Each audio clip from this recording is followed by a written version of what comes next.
Hello everyone. आप सभी का स्वागत है मेरे channel golden era fan fiction में। एंड मैं आप सभी के लिए the road that never ends का अगला पार्ट लेकर हाजिर हूँ। तो चलिए बिना किसी देरी के हम इस पार्ट को भी स्टार्ट करते हैं। थोड़ा सा मैं आपको बता देती हूँ। पिछले पार्ट्स में वो लोग तालिस्मान ढूंढने के लिए बेसमेंट में जाने का सोच रहे थे, जहाँ काफ़ी ज़्यादा खतरा था। और विंग ने अपने वापस से डेमोनिक कल्टीवेशन को करने के लिए वांगजी से कहा था, जिससे वांगजी काफ़ी ज़्यादा नाराज़ हुआ था। लेकिन आखिरकार विंग ने वांगजी को मना लिया था और सबने एक प्लान बनाया था कि वो किस तरीके से वहाँ जाएंगे और क्या क्या करेंगे। तो मैंने यहाँ पर पिछले वाले पार्ट का जो है ख़त्म किया था। तो चलिए अब हम यहीं से स्टार्ट करेंगे। एंड देन गाइस, जिन लोगों ने भी इस स्टोरी को पहले पार्ट्स को जो है नहीं सुना है, वो सुनिए, तभी आप लोगों को स्टोरी समझ में आएगी।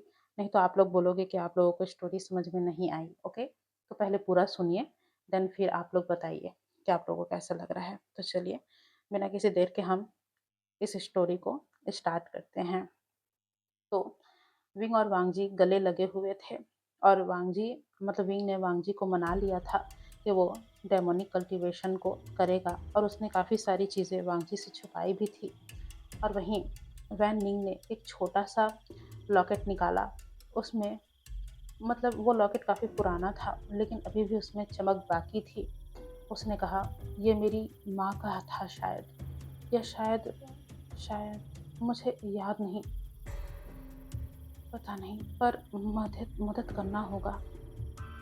ये कहकर वो उस लॉकेट को ढूंढने लगा था। अब वो सभी सभी लोग कॉलोनी हाउस के पीछे वाले हिस्से में गए, जहाँ एक पुरानी लकड़ी की सीढ़ी थी। वो लोग वहाँ से नीचे उतरे और वो सीधा बेसमेंट में पहुँचे। तभी जियांग चैंग ने उस बेसमेंट का दरवाज़ा खोला, और जैसे ही जियांग चैंग ने दरवाज़ा खोला, एक ठंडी हवा बाहर निकली। ऐसा लग रहा था जैसे कोई कब्र से जग गया हो। तुरंत ही जियांग चैंग ने सबको आगाह करते हुए बोला, सावधान रहना, जिस पर सबने हामी भरी। वो तीनों यानी कि विंग, वांगजी और वैनिंग तीनों नीचे उतरे, और वो जैसे जैसे नीचे उतर रहे थे, सीढ़ियों से आवाज़ें आ रही थी, क्योंकि वो सीढ़ियाँ पुरानी लकड़ी की बनी हुई थी। हर कदम पर धूल उड़ रही थी। वो लोग नीचे पहुँचे। बेसमेंट में काफ़ी ज़्यादा अंधेरा था और उन्हें वहाँ पर गीला महसूस हो रहा था, यानी कि वो चीज़ें गीली थी, यानी कि वो पूरा जो बेसमेंट का जो दीवारें होती हैं वो सभी गीली थी, और वहाँ काफ़ी ज़्यादा अंधेरा था। दीवारों पर मोल्ड लगा हुआ था और हवा में सड़न की बदबू थी। तभी लैन वांगजी ने अपना टॉर्च ऑन किया और रोशनी में पुरानी चीज़ें उनको दिखने लगी, जैसे कि एक बॉक्स, कुछ टूटे हुए फर्नीचर्स और दीवार पर कुछ पुराने ड्राइंग्स, जैसे कोई बच्चे ने शायद उसे बनाया हो, ऐसा लग रहा था। वे वो श्याम ने वहाँ पर वॉइसेस को सुनने की कोशिश की। वो सुन रहा था, लेकिन इस बार जो उसका सिर दर्द था वो उसके कंट्रोल में था। पर जैसे जैसे वो वॉइस तेज होने लगी थी, विंग के सिर में काफ़ी ज़्यादा दर्द होने लगा था। ऐसा लग रहा था जैसे कई सारे लोग एक साथ बोल रहे हैं। विंग खुद को संभालने की कोशिश कर रहा था और उसके दिमाग में ये सारी आवाज़ें गूंज रही थी। यहाँ बाएं तरफ वो उस बॉक्स के पीछे, बाएं तरफ जल्दी जाओ, उस बॉक्स के पीछे देखो, जल्दी जाओ।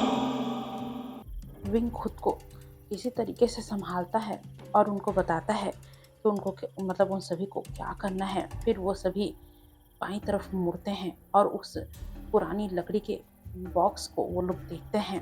तभी वैन निंग ने कांपते हाथों से उस बॉक्स को खोला। उसके अंदर एक छोटा सा तालिस्मान था, यानी कि काला पत्थर वाला, जिस पर चाइनीज सिंबल्स उभरे हुए थे। तभी वी ने कहा कि ये है। तभी वी वुशान ये जब ये सब कह रहा था, तब उसकी हालत बहुत ज़्यादा ख़राब लग रही थी, और उसने उसे हाथ में लिया। और जैसे ही विंग ने उसे अपने हाथ में लिया, विंग के दिमाग में जितनी भी वॉइस आ रही थी वो सब एकदम रुक गई और वहाँ बचा तो सिर्फ साइलेंस। लेकिन तभी बेसमेंट अचानक से कांपने लगा। विंग और वांगजी ने एक दूसरे को पकड़ लिया और वैनिंग ने भी विंग को पकड़ लिया था। वो सब इधर उधर देख रहे थे कि तभी उन लोगों ने देखा कि दीवारों से सफ़ेद स्पिरिट्स निकल रही हैं, पहले धीरे धीरे और फिर बहुत ज़्यादा तेज़ी के साथ। जैसे ही उन सभी ने ये देखा, वो आ गए, वैनिंग जोर से चीखा और वी वो श्यान ने अपनी चैंचिंग को निकाली और ट्यून बजाना शुरू कर दिया। तभी डेमोनिक एनर्जी ने स्पिरिट्स को पीछे ढकेलने की कोशिश की, लेकिन वो बहुत ज़्यादा थे। ये देखकर लैन वांगजी ने अपनी बीचन निकाली और उसने अटैक किया। वांगजी के पीछे से ब्लू लाइट निकलने लगी, जिससे स्पिरिट तेजी से चीखने लगी थी। उनकी चीखें सुनकर ऐसा लग रहा था जैसे उन्हें बहुत ज़्यादा दर्द हो रहा हो। लेकिन एक स्पिरिट वो किसी तरीके से विवोशियान के करीब आ गई और उसके हाथ को छूने की कोशिश की। ये देखकर विवोशियान चीखा और चैनचिंग उसके नीचे गिर गई। उसकी एनर्जी पूरी तरह अब खत्म हो चुकी थी।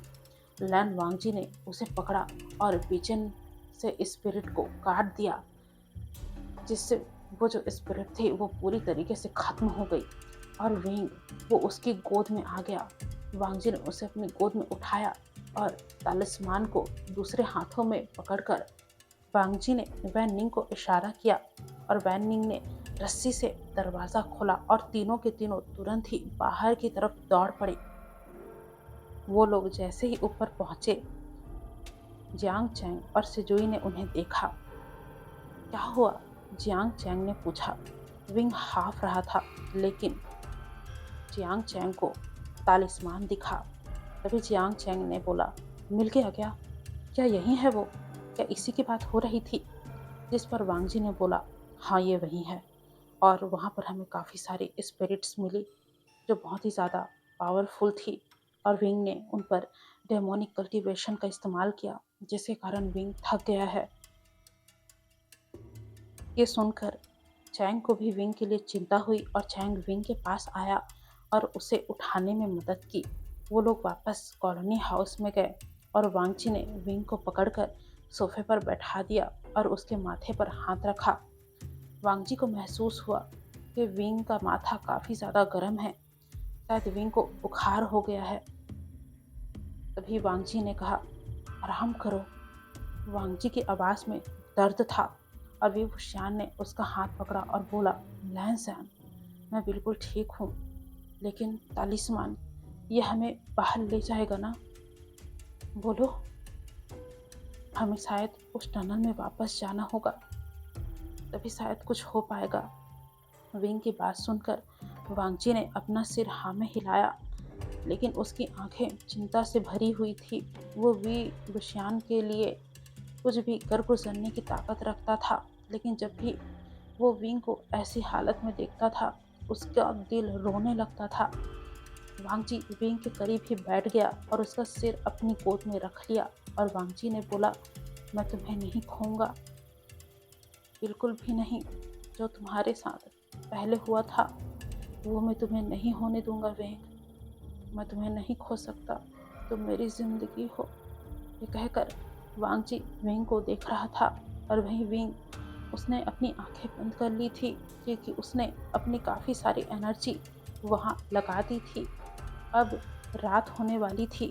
बाहर से फिर से हंसी की आवाज़ आने लगी थी, लेकिन इस बार वो और भी करीब आ रही थी, यानी कि वो हंसी और भी ज़्यादा करीब उन लोगों को महसूस हो रही थी। ऐसा लग रहा था जैसे वो क्रिएचर्स जानते हो कि उनको तालिस्मान मिल गया है। विंग वांगजी के पास ही था कि तभी विंग को फिर से कुछ आवाज़ें सुनाई देने लगी थी। इस बार वो आवाज़ें वायलेंस में नहीं थी। विंग उसे समझ पा रहा था। विंग को सिर में दर्द तो हो रहा था, लेकिन वो उसे हैंडल कर पा रहा था। वो वॉइस विंग से कह रही थी, जल्दी करो, वो आ रहे हैं। टनल में मौत इंतजार कर रही है। जल्दी करो, जल्दी। विंग ने जब इन चीज़ों को सुना, वो फड़फड़ाकर उठ गया। उसकी आंखें खुली, लेकिन विंग ने अपने पास वांगजी को महसूस किया।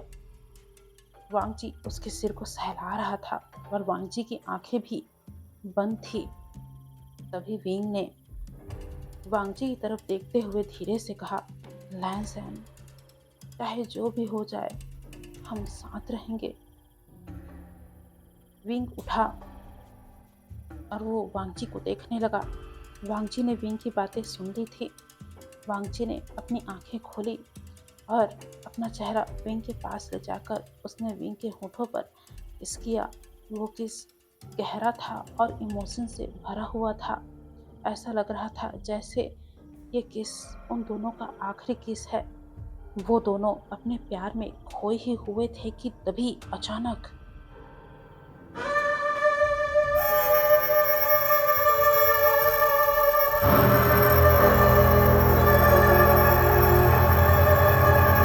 बाहर से दरवाजे पर काफी तेजी के साथ धक्के लगने लगे थे। ऐसा लग रहा था जैसे अभी इसी वक्त ही वो दरवाजा टूट के गिर जाएगा और जो भी चीज उस दरवाजे के बाहर है वो उन्हें रौंद डालेगी अपने पैरों तले। विंग और वांगजी काफी ज्यादा डरे हुए थे। रात अब पूरी तरह छा चुकी थी। कॉलोनी हाउस की लाइट्स कम हो रही थी और बाहर से क्रिएचर्स की हंसी इतनी करीब लग रही थी कि लगता था जैसे वो दीवारों के बाहर ही खड़े हो। हॉल में अब सब इकट्ठा हो गए थे। विभूषियान सोफे पर लेटा हुआ था और तैलिस्मान उसके हाथ में कसकर पकड़ा हुआ था उसने, लेकिन उसका चेहरा पूरी तरीके से पीला पड़ा हुआ था। डेमोनिक एनर्जी के ज़्यादा यूज से वो कमज़ोर हो गया था, जैसे कोई बैटरी जो पूरी तरीके से ख़त्म होने वाली हो। बिल्कुल वैसे ही लैन वांगजी उसके पास ही बैठा हुआ था और एक हाथ उसका विवोशियन के सिर पर था और दूसरा बेचैन पर। उसकी आंखें बाहर की तरफ टिकी हुई थी, जहां दरवाजे पर धक्के लग रहे थे जोरदार, लेकिन अभी भी दरवाजा टिका हुआ था। जियांग चैंग खिड़की के पास गया और अपनी राइफल को तैयार किया और लैन सिजुई उसके बगल में टॉर्च पकड़े हुए था। वहीं वैन निंग कोने में बैठा हुआ था, अपनी घुटनों को सीने से सटाकर। ऐसा लग रहा था जैसे वो फिर से अकेला नहीं होना चाहता है। वो जानता है, वैन निंग ने धीरे से कहा। उसकी आवाज़ ये कहते वक्त काफ़ी ज़्यादा कांप रही थी। तालिस्मान मिल गया है। अब वे और तेज होंगे और हमें मारने की कोशिश करेंगे। हम क्या क्या बच पाएंगे? ये सुनकर विवोशियान ने मुस्कुराने की कोशिश की, लेकिन उसकी सांसें भारी थी। लेकिन फिर भी विवोशियान ने कहा, तो फिर कल ही टनल में जाएंगे, तालिस्मान से दरवाज़ा खोलेंगे और बाहर निकल जाएंगे। विंग जैसे ही ये बोल रहा था, अचानक से विंग को अपने सिर में एक तेज दर्द हुआ और उसे कई सारी आवाजें महसूस हुई जो उन्हें बोल रही थी, नहीं, रात नहीं जाना होगा। सुबह तक क्रिएचर्स टनल को ब्लॉक कर देंगे। अभी इसी वक्त जाओ। वो वॉइस काफी ज्यादा तेज और चीखती हुई थी, जिसे विंग सहन नहीं कर पा रहा था। विंग के दिमाग की नसें ऐसा उसे महसूस हो रही थी जैसे अभी फट ही जाएगा। वांगजी ने बहुत मुश्किल से विंग को संभाल रखा था। कुछ समय के बाद विंग शांत हुआ। विंग के नोज से ब्लीडिंग होने लगी थी, जिसे वांगजी साफ कर रहा था। उसने विंग को पानी दिया। विंग ने थोड़ी सांस ली। फिर उसके बाद विंग ने सबको ये बता दिया कि आखिरकार उसने क्या सुना। तभी जियांग चैंग ने सिर हिलाया, लेकिन उसका चेहरा सख्त था। रात में जाना पागलपन है, लेकिन अगर वॉइस सच्ची है तो कोई चॉइस नहीं है हमारे पास, चैंग ने कहा। यानी कि चैंग ने ये कहा। तभी लैन वांगजी ने वे वो श्यान की तरफ देखा और बोला, तुम तुम तैयार नहीं हो ना? बोलो।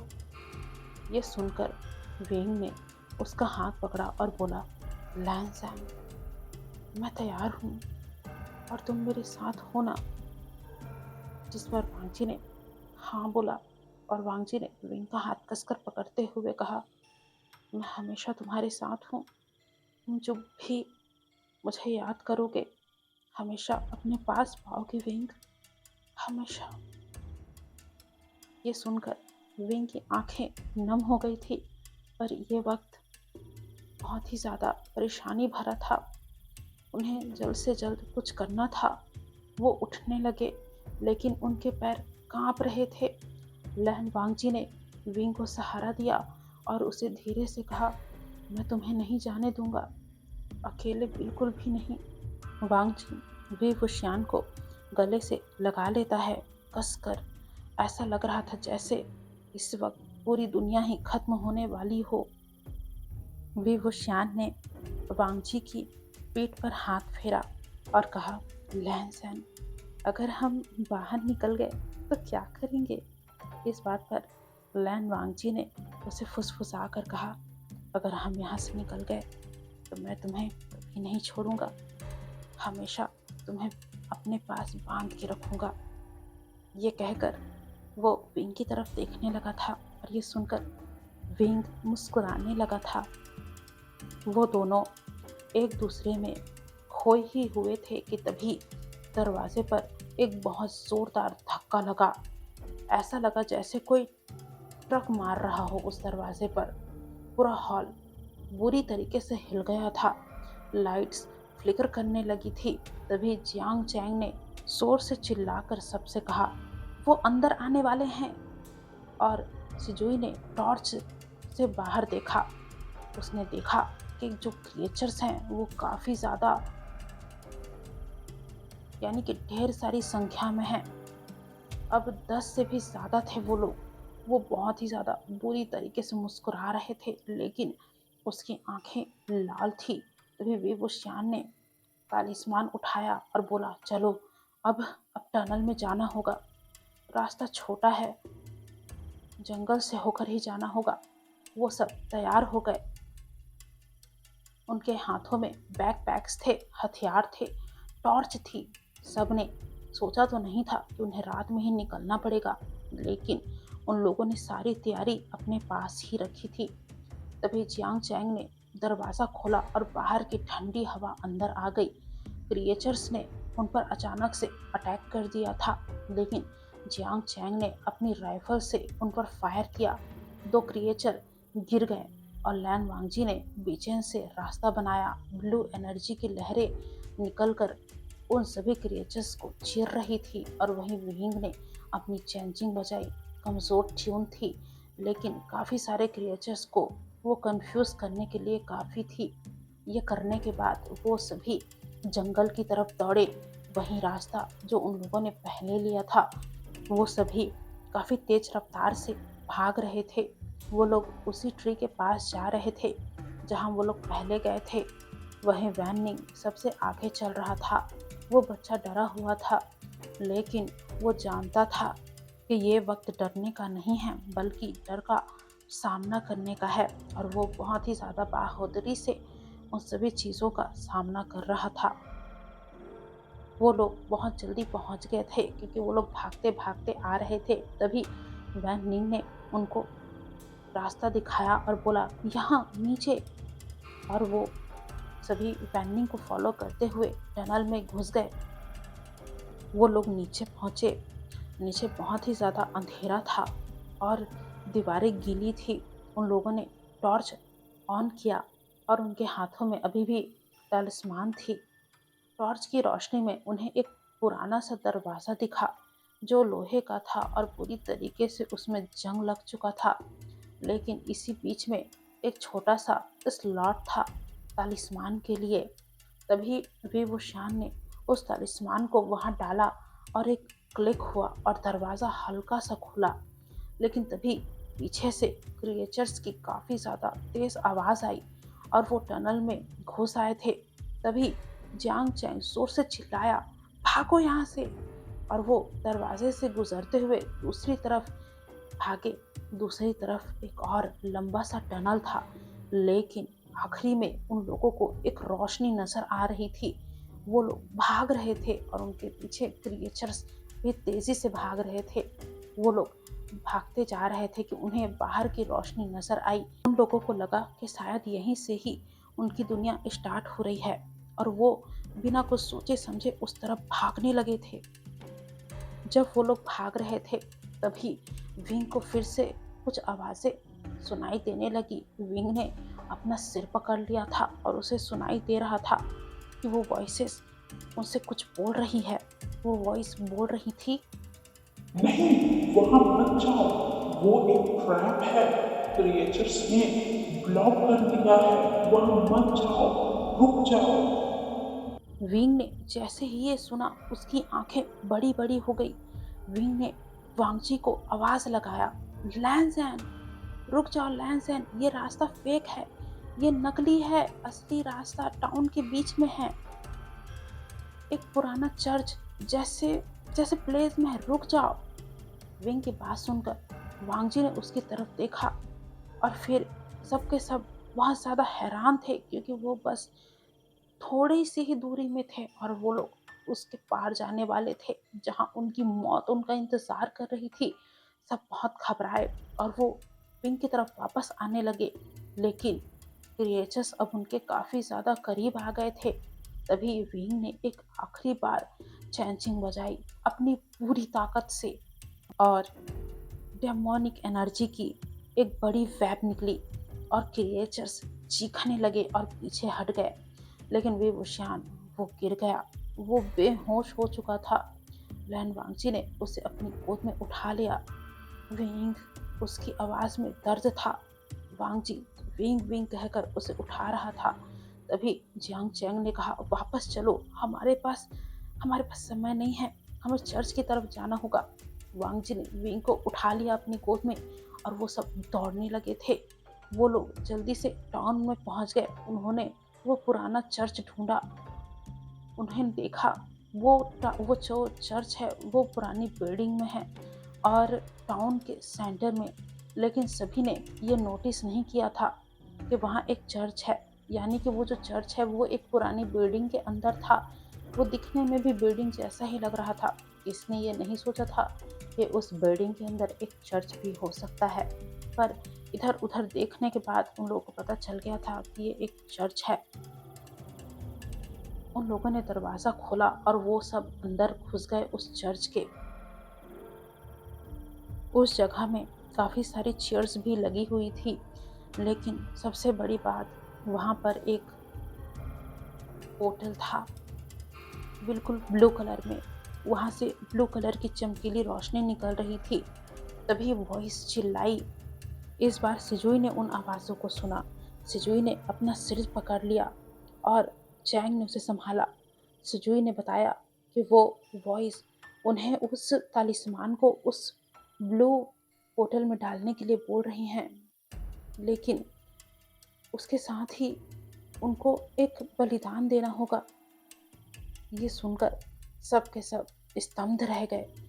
लेकिन लैन वांगजी ने विवुशियान को नीचे रखा और तलिस्मान उठाया। उसने कहा, मैं करूंगा। सब सब सन्न हो गए। चैंग कुछ बोलने ही वाला था कि वांगजी ने बोला, नहीं, मैं करूंगा। विवुशियान, जो हल्के हल्के होश में था और वांगजी की सारी बातें सुन रहा था, उसने अपनी आंखें खोली और बहुत ही कमजोर आवाज में बोला, नहीं लैंसैन, साथ में करेंगे। लेकिन क्रिएचर्स तब तक वो बाहर पहुंच गए थे। दरवाजा हिलने लगा था और लैन वांगजी ने उस तालिस्मान को उस होटल में डाल दिया था। लेकिन तभी जैसे ही वांगजी ने किया, ग्लो और भी ज्यादा बढ़ने लगा था। लेकिन फिर वॉइस ने कहा, तुम दोनों को प्यार का बलिदान देना होगा। किसी एक को छोड़ना होगा। विंग ने इस बात को मानने से इनकार कर दिया। वांगजी ने विंग से पूछा कि आखिरकार वॉइस ने क्या कहा, पर विंग ने बताने से इनकार कर दिया। लेकिन सिजुई, उसने भी उन वॉइस की आवाज़ों को सुना था, तो उसने बताया कि आखिरकार वॉइस ने क्या कहा है। और वॉइस ने जो कहा वो सब सुनकर सभी के सभी हैरान थे। पर वांगजी को देखकर ऐसा लग रहा था जैसे वो जानता था कि यही उसे सुनने को मिलेगा। वो हैरान नहीं था। और वही विंग विंग ने लैन वांगजी का हाथ पकड़ लिया था, एकदम कसकर। ऐसा लग रहा था जैसे वो वांगजी के हाथ को कभी नहीं छोड़ेगा। विंग ने रोते हुए वांगजी से कहा, हम दोनों जाएंगे, कोई एक नहीं। हम दोनों साथ थे, साथ हैं और साथ रहेंगे। हम दोनों जाएंगे वांगजी। विंग इतना कह ही रहा था कि तभी वो ब्लू ग्लो और भी ज्यादा तेज हो गया और पोर्टल खुल गया। बाहर की दुनिया उन लोगों को दिख रही थी, उनकी अपनी दुनिया, उनकी वो दुनिया जहाँ उनका परिवार है। नॉर्मल रोड्स, नॉर्मल कारें, लेकिन वो क्रिएचर्स तब तक अंदर आ गए थे। लैन वांगजी ने अपनी पीछे उठाई और आखिरी बार लड़ाई के लिए खुद को तैयार किया। और वी वुशियान ने उसका हाथ छोड़ा नहीं, वो भी उसके साथ खड़ा रहा। उसने खड़े होने की कोशिश की, पर वो खड़ा हो नहीं पा रहा था। लेकिन किसी तरीके से उसने खुद को संभाला। विंग की आंखें नम थी। विंग ने पहले उस पोर्टल को देखा और फिर लैंसैन को। और विंग ने हल्की आवाज में कहा, लैंसैन, अगर अगले जन्म में हम मिले तो हम साथ रहेंगे। तभी वांगजी ने विंग की तरफ देखते हुए कहा, विंग, हम इस जन्म में भी साथ रहेंगे। ये कहकर विंग ने मतलब वांगजी ने कसकर विंग का हाथ पकड़ा। और वांगजी और विंग ने चैंग और सिजुई की तरफ देखा और साथ ही वैनिंग की तरफ भी। और सबने हाँ में सिर हिलाया और सबके सब एक साथ उस पोर्टल में कूद गए। और जैसे ही वो सब एक साथ पोर्टल में कूदे, पोर्टल की नीली रोशनी बहुत ही ज्यादा तेज हो गई थी, इतनी कि सबकी आंखें उस रोशनी से झुलस रही थी। और वहीं क्रिएचर्स का पूरा ग्रुप दरवाजा तोड़कर अंदर घुस आया था। उनकी मुस्कुराहट अब गुस्से में बदल गई थी। उनके नाखून लंबे और काले हो गए थे, जैसे कोई जानवर हो। वह लैन वांगजी ने वो श्याम को अपनी गोद में कसकर पकड़ लिया था। और विंग बेहोश हो चुका था। विंग का बेहोश शरीर अब भी गर्म था। उसकी सांसें धीमी चल रही थी। विंग, हम जा रहे हैं, लैन वांगजी ने विंग के कान में फुसफुसाया। उसकी आवाज में पहली बार डर की हल्की सी कपकपी महसूस हुई। जांग चैंग ने अपनी राइफल से आखिरी बार फायर किया और एक क्रिएचर को सीधा उसके सीने में जाकर वो राइफल लगी थी और वो मारा गया था। लेकिन वो गिरा नहीं था, वो बस रुक गया था और फिर वो मुस्कुराने लगा था। बहुत ही ज्यादा डरावनी मुस्कुराहट थी उसकी। तभी लैन सिजुई ने चीखा और कहा, अब। और वहीं वैन निंग ने सबको जोर का धक्का दिया, जिनसे वो चारों के चारों फिर से एक पोर्टल में कूद गए। पोर्टल के अंदर एक और पोर्टल था जहाँ पर वैन निंग ने उनको धक्का दिया और वो सब वहाँ कूद गए। वहाँ की नीली लाइट ने उन्हें पूरी तरीके से घेर लिया, जैसे कोई ठंडा पानी उनके शरीर से गुजर रहा हो, ऐसा उन्हें महसूस होने लगा था। सब कुछ घूम रहा था। जंगल की आवाजें, क्रिएचर्स की हंसी, वॉइस की चीखें, सब एक साथ मिक्स होकर दूर होती गई। और लैन वांगजी ने अपनी आंखें बंद कर ली।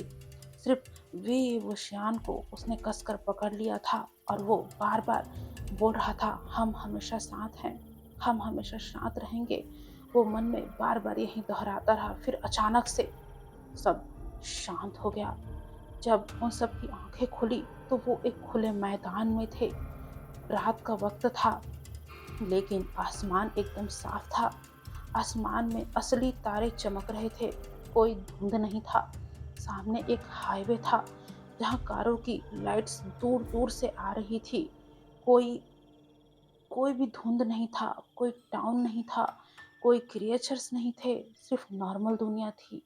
2025 की रात, वही असली रात जो उन्होंने अपनी जिंदगी में आखिरी बार उस टाउन में आने से पहले देखी थी, जहाँ हवा में पेट्रोल और घास की खुशबू थी।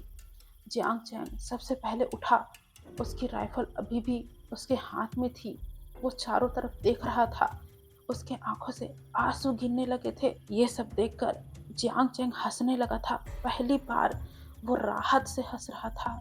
उसने हंसते हंसते कहा, हम बाहर आ गए। क्या हम वाकई में बाहर आ गए हैं? हम बाहर आ गए। और लैंस सिजुई ने रोते हुए कहा, वॉइस वॉइस अब चुप चुप हो गई है। और वही वैन निंग ने आसमान में देखा, जैसे पहली बार वो देख रहा हो। वो इसे महसूस कर पा रहा था। उसने कहा, मैं सालों बाद बाहर आया हूँ। इतना सुकून है यहाँ। वहीं लैन वांगजी का पूरा ध्यान वीवुशियान पर था। लैन वांगजी ने वीवुशियान को जमीन पर लेटाया और उसका चेहरा अब थोड़ा सा ऐसा लग रहा था जैसे उसका रंग वापस से लौट आया हो। यानी कि विंग का जो फीका चेहरा लग रहा था वो अब नॉर्मल लगने लगा था। तभी वांगजी ने उसके गले पर अपना हाथ रखा और कहा, विंग, जागो विंग। वांगजी विंग के गले को सहला रहा था। फिर उसने धीरे से अपना हाथ विंग के गालों में रखा और उसे थपथपाने लगा। बोला, विंग, जागो विंग। विंग ने जब वांगजी के स्पर्श को महसूस किया, विंग ने हल्के से अपनी पलकें हिलाई और धीरे से अपनी आंखों को खोला। और पहले उसने लैन वांगजी को देखा और बोला, लैन ज़ैन, हम हम वांगजी समझ गया कि विंग क्या कहना चाहता है। और वांगजी ने अपना सिर हिलाया और बोला, हाँ, हम बाहर हैं। हम बाहर आ गए विंग, सही सलामत। देखो, हम अपनी असली दुनिया में हैं, साथ हैं, सही सलामत हैं।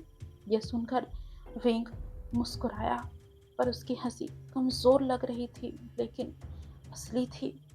तभी विंग ने कहा, तुमने मुझे बचा लिया लैन ज़ैन, फिर से। ये सुनकर लैन वांगजी ने उसके माथे पर किस किया और बोला, नहीं, मैंने नहीं बचाया। हमने बचाया एक दूसरे को। तुमने भी मुझे बचाया है विंग। हमने एक दूसरे को बचाया है। ये कहकर वो एक दूसरे को देखकर हंसने लगे थे। थकान, डर, लेकिन जीत की भी खुशी शामिल थी। जियांग चेंग ने कहा, अब क्या, पुलिस या सीधे घर? तभी वेवुशियान ने हंसकर कहा, पहले तो फ़ोन चार्ज करो। और लैन ज़ैन, अब कोई शॉर्टकट नहीं लेंगे, ठीक है? लैन वांगजी ने रेयर स्माइल दी और बोला, ठीक है, फिर तुम्हारे साथ लंबा रास्ता होगा, वो भी हाईवे की तरफ, ओके? बिल्कुल बड़ा सा। विंग ने हाँ में सिर को हिलाया और दूर से उन लोगों को एक कार आती नजर आई। वो कार नॉर्मल थी, कोई भी उसमें गड़बड़ नहीं लग रहा था। अभी वो शान ने लैन वांगजी का हाथ पकड़ा। उन्होंने उंगलियों को आपस में जोड़ा और टाइटली एक दूसरे का हाथ थाम लिया। और फिर विंग ने कहा, लैन ज़ैन, तुम्हारा प्यार है, हमेशा हमेशा के लिए। तभी लैन वांगजी ने जवाब दिया, मैं और मेरी पूरी जिंदगी, मेरा प्यार, सब कुछ तुम्हारा है विंग। जब तक मेरी जिंदगी में मैं हूँ, मेरी सांसें चल रही हैं, मैं सिर्फ तुम्हारा हूँ और मेरा प्यार भी तुम्हारा है। तुम विंग, विवुशियान, मैं लैन वांगजी, आज से हम वंशज हैं। सारी चीज़ें जो हमारी ज़िंदगी में पहले घटी हैं, जो बुरी चीज़ें थी, भूल जाओ सब चीज़। हम नई शुरुआत करेंगे और उसमें सिर्फ हम होंगे, सिर्फ हम। विंग ने हाँ में सिर हिलाया। विंग के आंखों से भी आंसू छलक पड़े थे और वो सब चल पड़े थे बाहर की दुनिया में, जहाँ अब कोई वॉइस नहीं थी, कोई क्रिएचर्स नहीं था, सिर्फ उनका साथ था और एक नई शुरुआत थी। तो गाइस, दी एंड। कैसा लगा आप लोगों को? भाई मैं तो रो पड़ी थी जिस वक्त मैं बोल रही थी कि जियांग चैंग रो रहा है। उस वक्त तो वाकई में मैं भी रो पड़ी थी, क्योंकि मैंने भी ये सोच लिया था कि मैं भी उस भद्दी दुनिया से निकल कर वापस आ गई हूँ। तो बाकी गाइस, ये ख़त्म हो गया। मुझे लगा ये भी 1 घंटे से ज़्यादा का ही जाएगा, पर मैंने शॉर्टकट में इसे ख़त्म करने की कोशिश की और वाकई ये हो गया। मुझे बहुत खुशी है कि अब ये स्टोरी ख़त्म हो गई है। मुझे मुझे वाकई ये स्टोरी अच्छी लगी। हाँ, मुझे अच्छी लगी। मुझे कोई-कोई स्टोरी ठीक लगती है, बट लास्ट में आप लोगों को ये कैसा लगा, ये मुझे ज़रूर बताइएगा। आप लोगों को कौन-सा मोमेंट पसंद आया? क्या कौन-सी चीज़ जो आपके दिल को छू गई? कैसा लगा मुझे ज़रूर बताइएगा। लाइक, सब्सक्राइब कीजिएगा एंड अगला स्टोरी जो है फ़नी स्टोरी होगा। एंड गाइज़, इसके बाद जो फ़नी स्टोरी आएगी उसके बाद मैं शायद कुछ अलग सी स्टोरी लेके आऊँगी। मैं पक्का तो नहीं कह सकती, पर वो स्टोरी हॉरर होगी, ये कह सकती हूँ मैं, या फिर कुछ और भी हो सकती है। बाकी तो भयंकर-भयंकर चीज़ें हैं मेरे पास। ये समझ लीजिए कि मेरे पास बहुत सारी चीज़ें हैं। फ़नी भी है, रोमांटिक भी है, डरावना भी है, और ज़्यादातर मेरे पास डरावनी चीज़ें हैं, यानी कि डरावनी स्टोरीज़ हैं। तो मज़ा आएगा आगे चल के। और ये स्टोरी आप लोगों को कैसी लगी मुझे ज़रूर बताना। और हाँ, ये ज़रूर बताना कि कौन-सा सीन आपको पसंद आया यहाँ पे। मुझे तो ये सीन ज़्यादा पसंद आया जहाँ पर सब लोग निकल गए थे पोर्टल से, और जियांग चैंग भाई, उसके लिए मुझे ज़्यादा कनेक्शन फ़ील हुआ। बेचारा हँस रहा था, उसके हँसी में मुझे दुःख महसूस हुआ, मतलब वो यकीन नहीं कर पा रहा था कि वो रियल दुनिया में आ चुका है।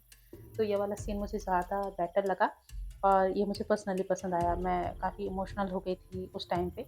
तो आप लोग मुझे ज़रूर बताइएगा कि आप लोगों को कौन-सा सीन ज़्यादा बेटर लगा। वैसे ज़्यादा पक-पक कर ली मैंने।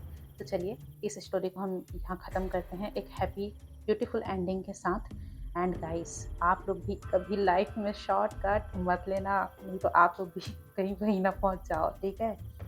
वैसे मैं भी शॉर्टकट नहीं लेने वाली हूँ, क्योंकि मेरे भी रोम-रोम में डर भर गया है, कहीं मैं भी उसी दुनिया में वापस ना पहुँच जाऊँ। तो मैं भी शॉर्टकट नहीं लूँगी, आप भी मत लीजिएगा। सावधानी बनाए रखिएगा, सतर्क रहिएगा और मज़े कीजिएगा। मिलते हैं हम अपनी अगली धमाकेदार स्टोरी में। Bye guys.